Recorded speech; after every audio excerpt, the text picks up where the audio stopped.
kembali mengingatkan seperti yang tadi sudah disampaikan bahwa insyaallah untuk sholat gerhana ini kita akan lakukan seperti sholat sunnah biasa. Hanya yang membedakan adalah dalam setiap rakaat nanti ada dua Al-Fatihah, dua ruku dan juga dua bacaan surat.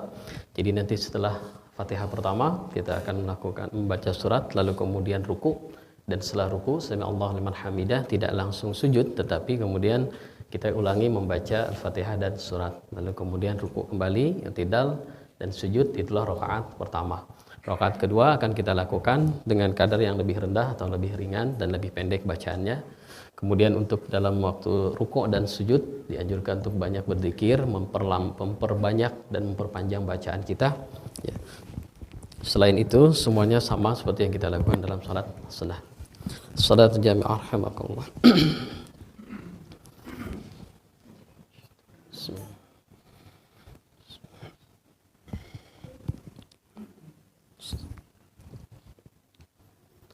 Allahu akbar.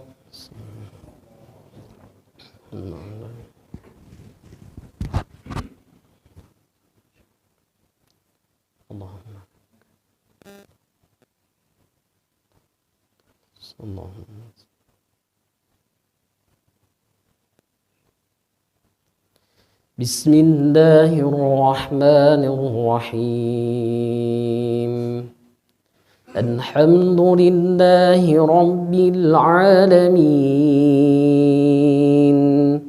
Ar-Rahmanir Rahim. Maliki yaumiddin.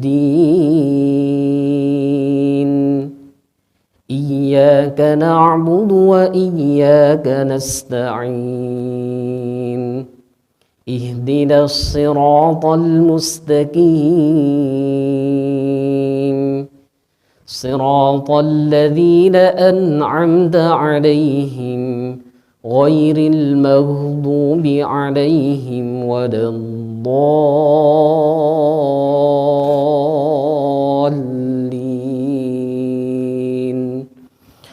Amin.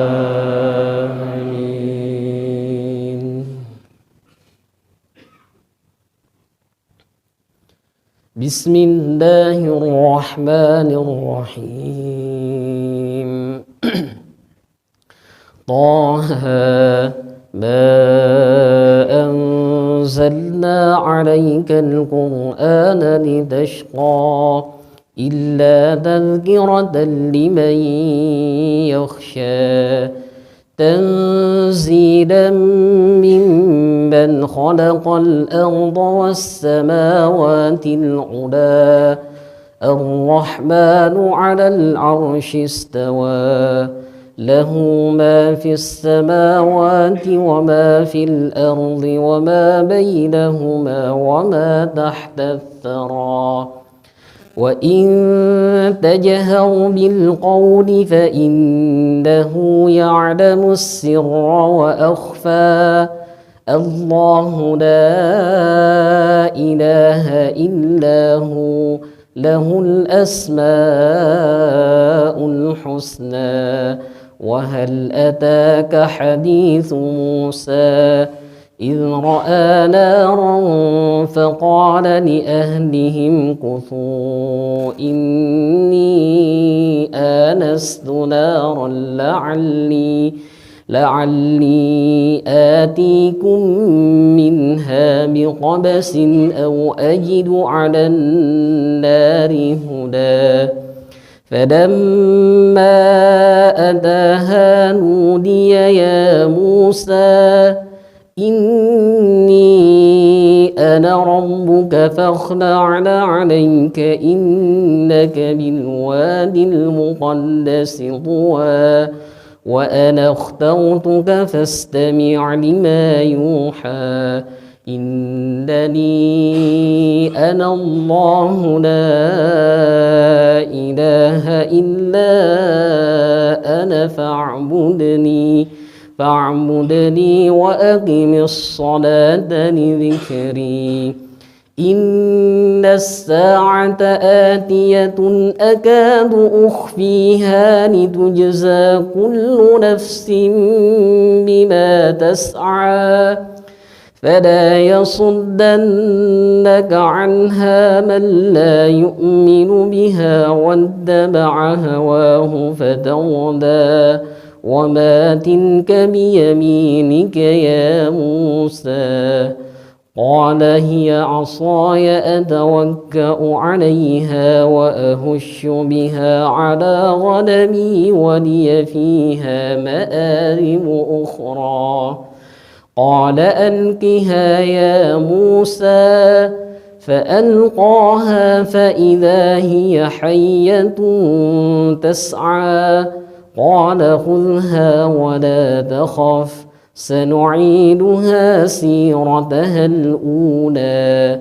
واضمم يدك إلى جناحك تخرج بيضاء من غير سوء آية أخرى لنريك من آياتنا الكبرى اذهب إلى فرعون إنه طغى قال رب اشرح لي صدري ويسر لي أمري واحلل عقدة من لساني يفقه قولي واجعل لي وزيرا من أهلي هارون أخي أشدد به أزري وأشركه في أمري كي نسبحك كثيرا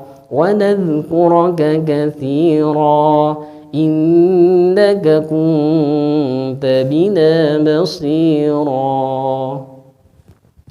الله أكبر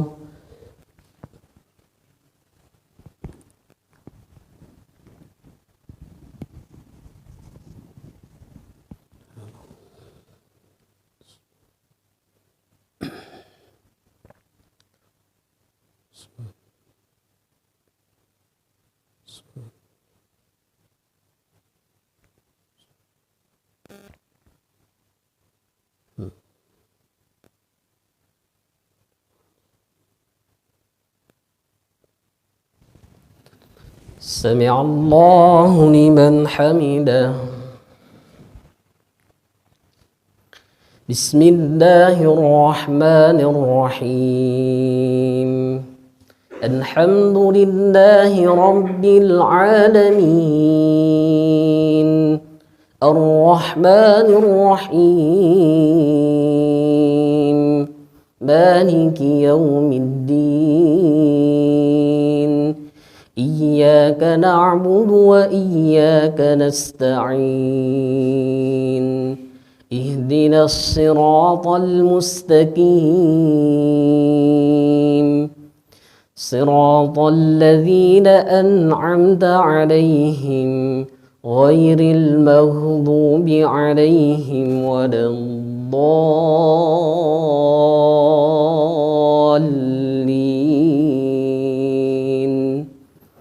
آمين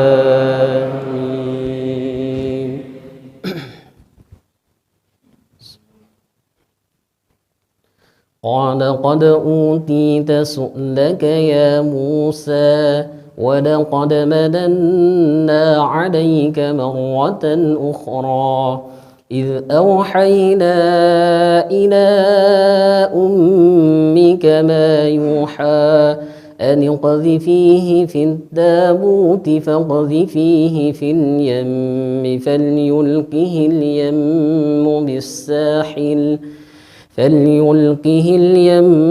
بالساحل يأخذه عدو لي وعدو له وألقيت عليك محبة مني ولتصنع على عيني إذ تمشي أختك فتقول هل أدلكم على من يكفله فرجعناك إلى أمك كي تقر عينها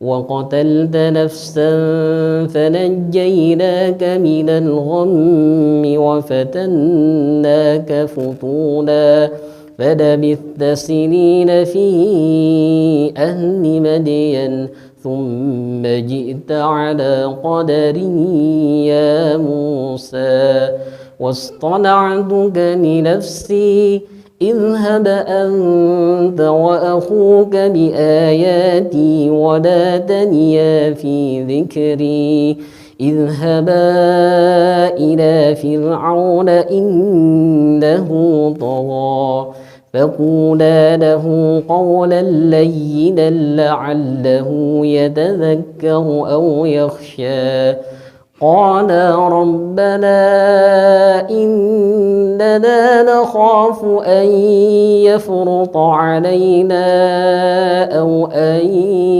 يطغى قال لا تخافا إنني معكما أسمع وأرى فأتياه فقولا إنا رسولا ربك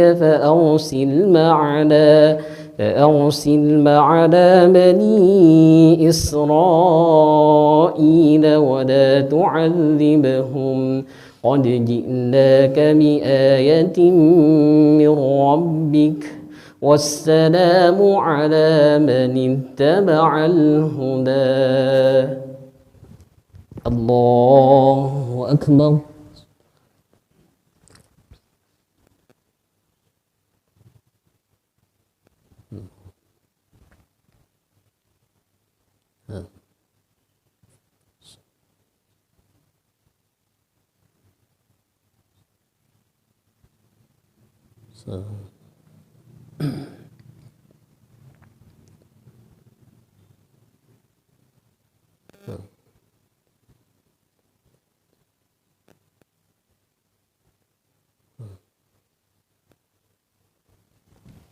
سمع الله لمن حمده ربنا الله أكبر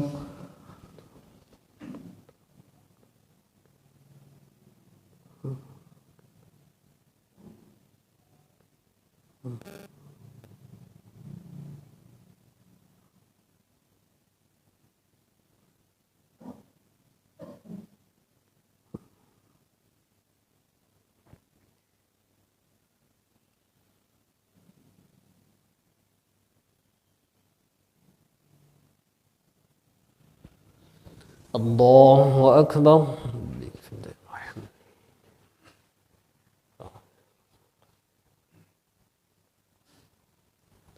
الله أكبر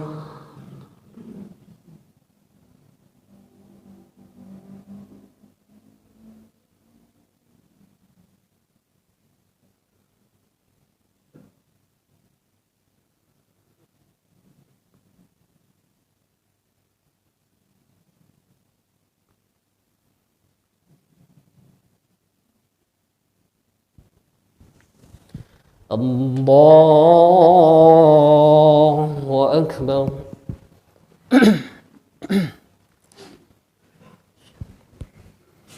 بسم الله الرحمن الرحيم الحمد لله رب العالمين الرحمن الرحيم مالك يوم الدين إياك نعبد وإياك نستعين اهدنا الصراط المستقيم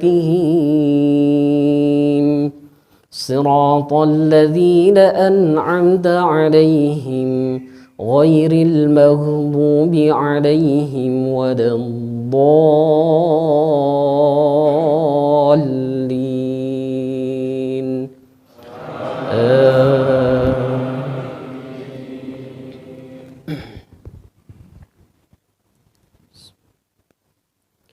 إنا لقد أوحي إلينا أن العذاب على من كذب وتولى قال فمن ربكما يا موسى قال ربنا الذي أعطى كل شيء خلقه ثم هدى قال فما بال القرون الأولى قال علمها عند ربي في كتاب لا يضل ربي ولا ينسى الذي جعل لكم الأرض مهدا وسلك لكم فيها سبلا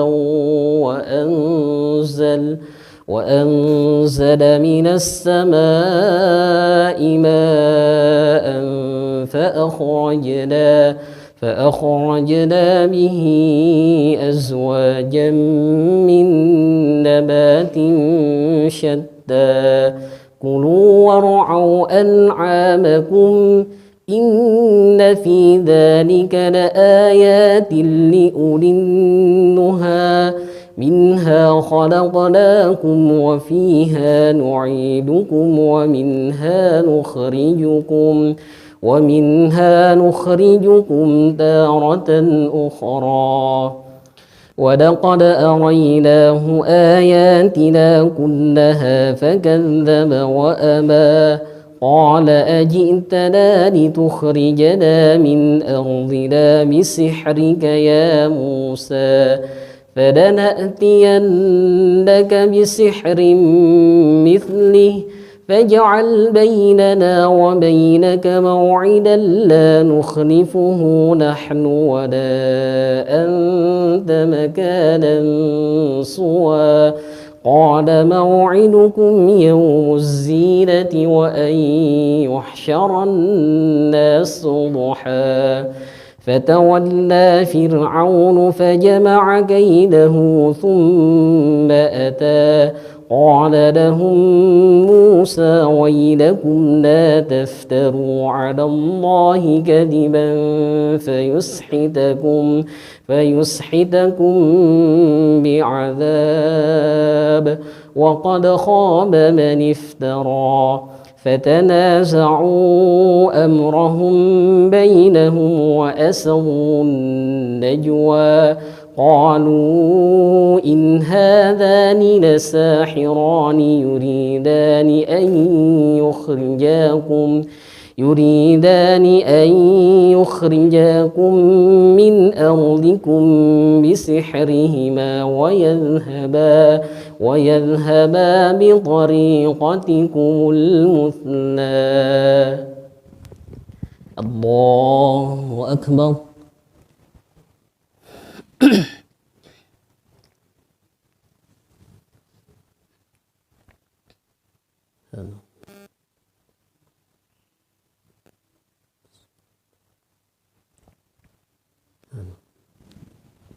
سمع الله لمن حمده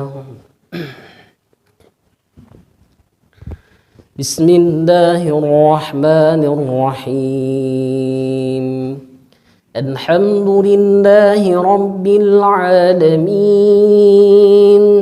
الرحمن الرحيم مالك يوم الدين إياك نعبد وإياك نستعين اهدنا الصراط المستقيم صراط الذين أنعمت عليهم غير المغضوب عليهم ولا الضالين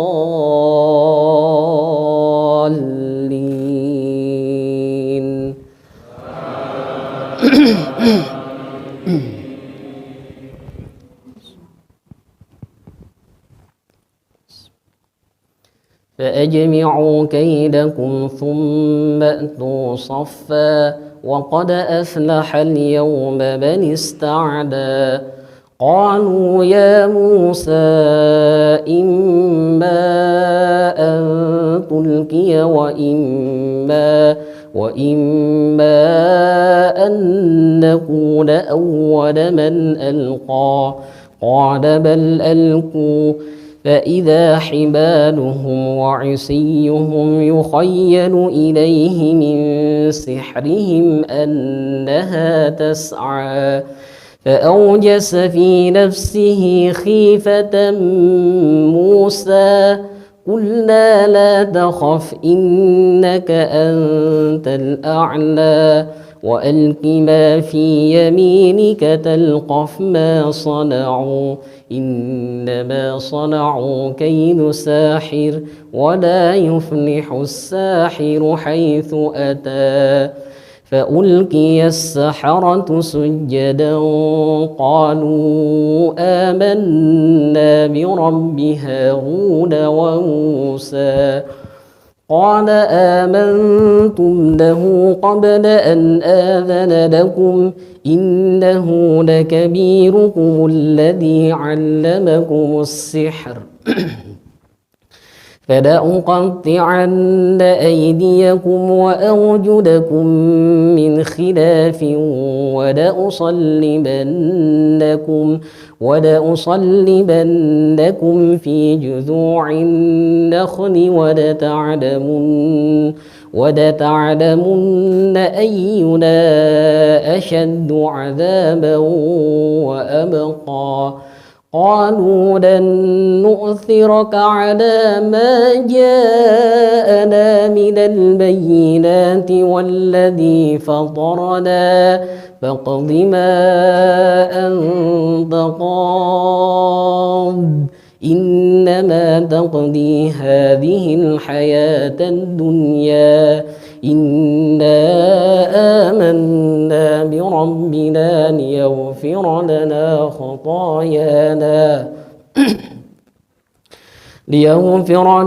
خطايانا وما أكرهتنا عليه من السحر والله خير وأبقى إنه من يأت ربه مجرما فإن له جهنم لا يموت فيها ولا يحيا ومن يأته مؤمنا قد عمل الصالحات فأولئك لهم الدرجات العلى جنات عدن تجري من تحتها الأنهار خالدين فيها وذلك جزاء من تزكى الله أكبر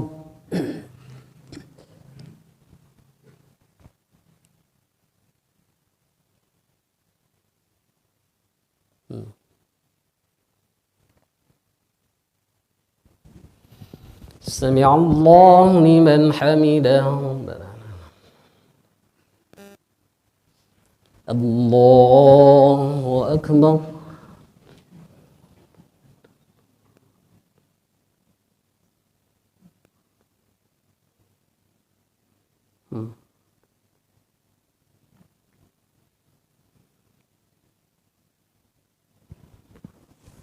الله أكبر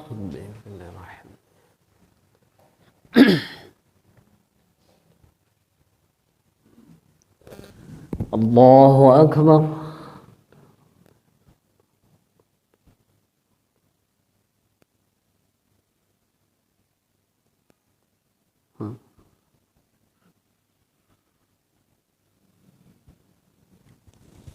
الله أكبر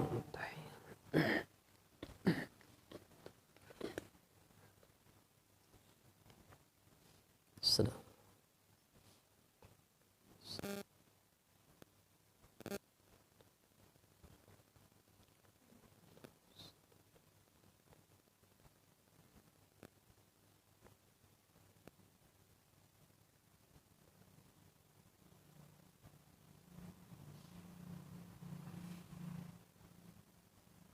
الله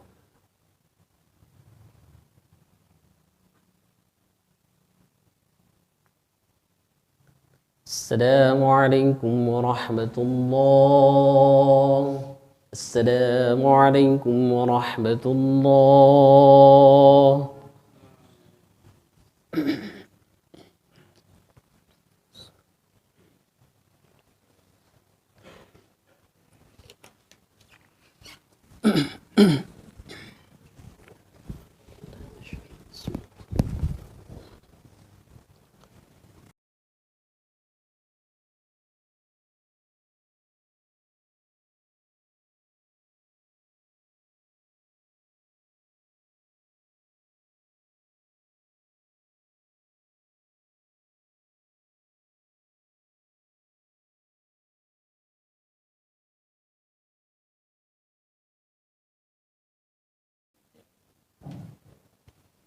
Bismillahirrahmanirrahim. Assalamualaikum warahmatullahi wabarakatuh.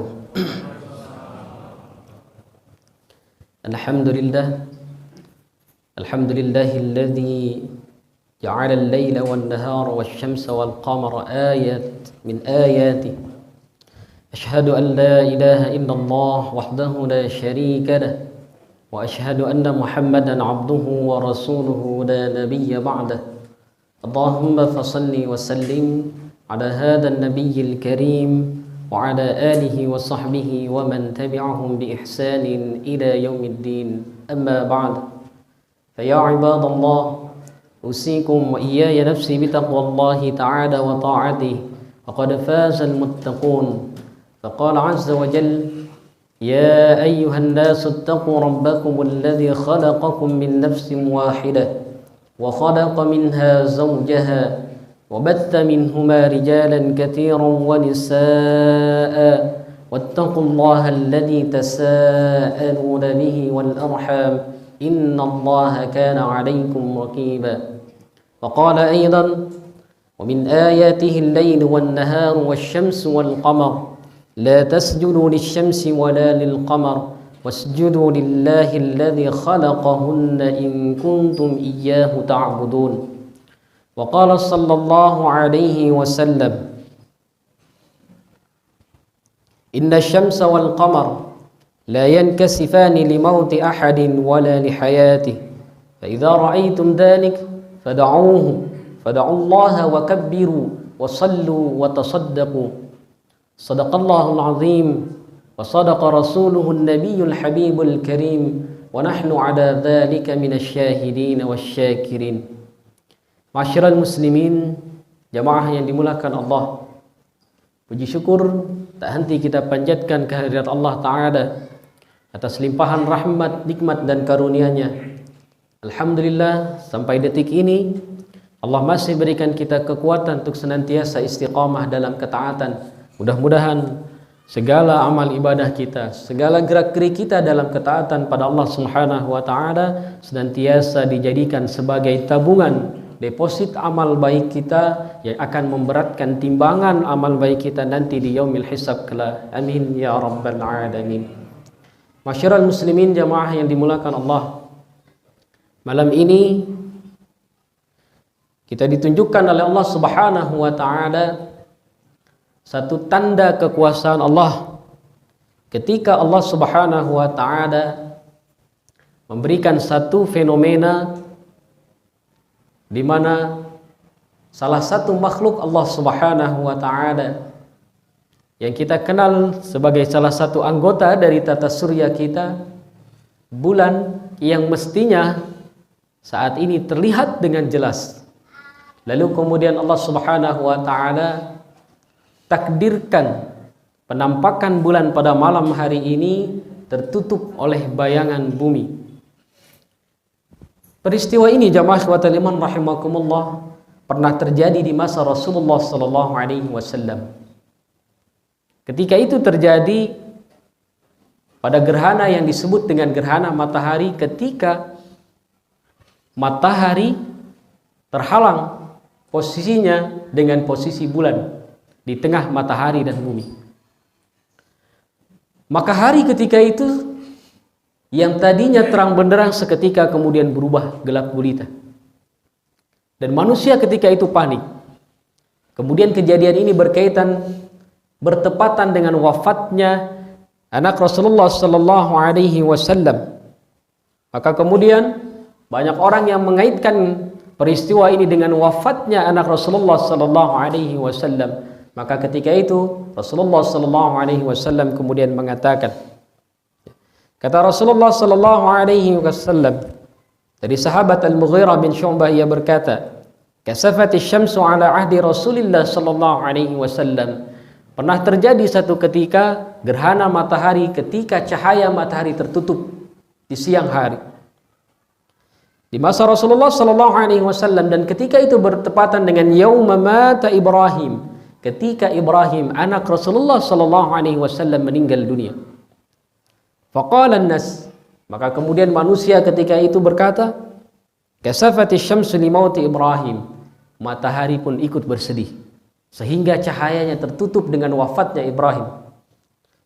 Faqala Rasulullah sallallahu alaihi wasallam, maka Rasulullah sallallahu alaihi wasallam ketika itu menegaskan, inna syamsa wal qamar la yankasifani li mauti ahadin wala li hayati. Sesungguhnya asyams, matahari, wal qamar, dan rembulan tidak pernah sekalipun tertutup cahayanya karena kematian seseorang atau hidupnya seseorang. Semua terjadi atas kehendak Allah Subhanahu wa taala, dan ini adalah tanda-tanda kekuasaan Allah Subhanahu wa taala. Jamaah ikhwatal iman rahimakumullah. Jika kita perhatikan ketika Allah Subhanahu wa taala menyebutkan ayat-ayat yang di dalamnya Allah Subhanahu wa taala kemudian awali dengan kalimat wa min ayatihi, di antara tanda-tanda kekuasaannya, maka sesungguhnya peristiwa yang Allah sebutkan setelah itu adalah peristiwa yang sangat besar, yang walaupun redaksinya tidak memerintahkan kita untuk berfikir mentadaburi keagungan Allah Subhanahu wa taala, maka sesungguhnya ayat-ayat yang berbicara tentang tanda-tanda kekuasaan Allah ini mengajak kita untuk berfikir. Ayat yang berkaitan dengan peristiwa gerhana ini, misalkan Allah awali dengan kalimat wa min ayatihi, di antara tanda-tanda kekuasaan Allah yaitu al-lail wan nahar, adanya pergantian antara malam dan siang, wasyams wal qamar, dan juga adanya matahari dan rembulan. Ya.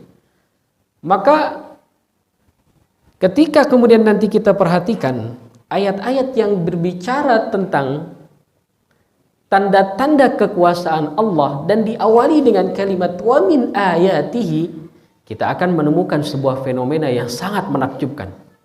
Contoh, di surah Ar-Rum Allah Subhanahu wa taala menyebutkan di ayat ke-20, kata Allah Subhanahu wa taala, wa min ayatihi, di antara tanda-tanda kekuasaan Allah adalah an khalaqakum min turab. Allah Subhanahu wa taala menciptakan kita dari segumpal tanah. Pernahkah kita berpikir bagaimana kemudian segumpal tanah itu bisa berubah menjadi seorang manusia seperti kita? Atau kalau kita ingin mencoba menguji kebesaran Allah Subhanahu wa taala dengan kekuatan keilmuan kita, silahkan Anda ambil, silahkan kita ambil segumpal tanah, lalu kemudian olah dia, bagaimana caranya agar dia bisa menjadi manusia yang hidup seperti kita. Dan inilah tanda-tanda kekuasaan Allah, ketika dari tanah itu kemudian Allah tumbuhkan benih-benih tumbuhan. Dan dari tumbuhan itu kemudian Allah ciptakan makhluk hidup, yang kemudian nanti dari makhluk hidup akan berkembang biak, ya, akan melahirkan satu sama lain, akan berpasang-pasangan, lalu kemudian menumbuhkan keturunan-keturunan setelahnya. Tetapi yang merupakan kekuasaan Allah Subhanahu wa taala adalah ketika pertama kali Allah belum menciptakan manusia, lalu kemudian Allah ciptakan Nabiullah Adam alaihissalam betul-betul dari segumpal tanah yang Allah tiupkan roh di dalamnya. Maka ini adalah tanda kekuasaan Allah yang sampai detik ini tidak ada manusia seorang pun yang bisa menandingi kekuasaan Allah. Di ayat berikutnya Allah Subhanahu wa taala kemudian mengatakan wa min ayatihi, dan di antara tanda-tanda kekuasaan Allah, an khalaqakum min anfusikum azwaja, Allah ciptakan juga kita berpasang-pasangan. Ayat ini adalah ayat yang sering dibaca ketika terjadi sebuah akad antara dua insan manusia yang saling mencinta, diikat dengan ikatan halal. Maka pernikahan adalah satu dari tanda kekuasaan Allah Subhanahu wa taala ketika Allah tumbuhkan rasa cinta kita kepada pasangan kita. Tidakkah kita bertanya, bagaimana Allah bisa mengarahkan rasa cinta ini kepada istri kita? Bagaimana Allah tumbuhkan rasa cinta dalam diri kita kepada suami kita, bukan kepada orang lain? Kenapa hanya dia yang terpilih dari sekian banyak manusia yang ada di hadapan kita? Maka itulah tanda kekuasaan Allah Subhanahu wa taala.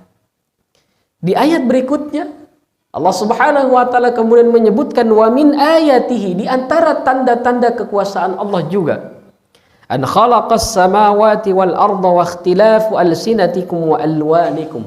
Allah ciptakan langit dan bumi.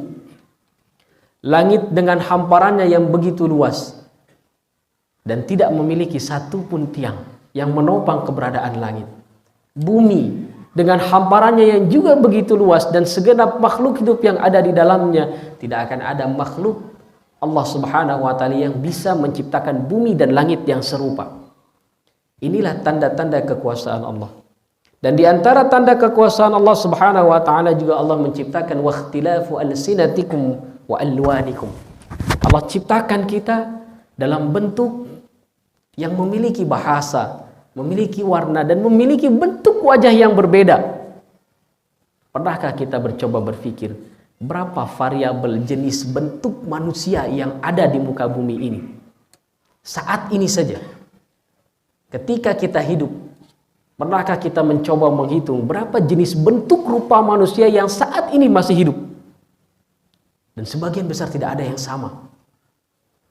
Apalagi jika kita kaitkan dengan manusia yang sudah meninggal dunia sebelum kita, atau dengan manusia-manusia yang akan diciptakan setelah kita nanti.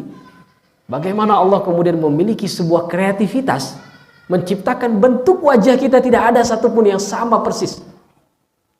Kalaupun ada yang sama, maka pasti ada satu perbedaan.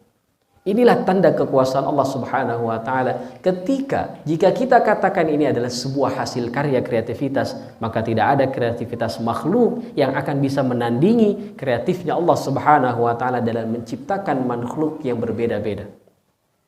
Wa min ayatihi, dan di antara kekuasaan Allah Subhanahu wa taala juga, manamukum bil laili wan nahar.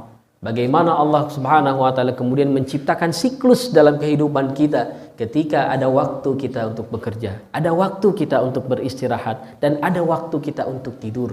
Ini adalah tanda kekuasaan Allah Subhanahu wa taala. Wa min ayatihi, dan di antara kekuasaan Allah Subhanahu wa taala adalah yurikumul barqa khaufan wa tama'a. Bagaimana Allah Subhanahu wa taala menciptakan makhluk yang bernama al-barq, kilat, petir yang membuat rasa takut ketika kita mendengarnya. Semua ini adalah makhluk Allah Subhanahu wa taala.